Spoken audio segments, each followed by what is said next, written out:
સુરેન્દ્રનગર શહેરના કરચલિયાપરામાંથી drugs પેડલરને SOG પોલીસે ઝડપી પાડેલ છે. રીડા ગુનેગાર પાસેથી 2.911 કિલોગ્રામ ગાંજો રહેણાંકી મકાનમાંથી પકડાયો છે.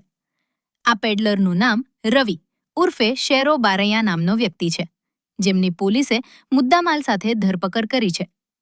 કુલ રૂપિયા 1,45,505 રૂપિયાના મુદ્દામાલ સાથે વજન કાંટો તેમજ સૂકો ગાંજો કબજે કરવામાં આવ્યો છે.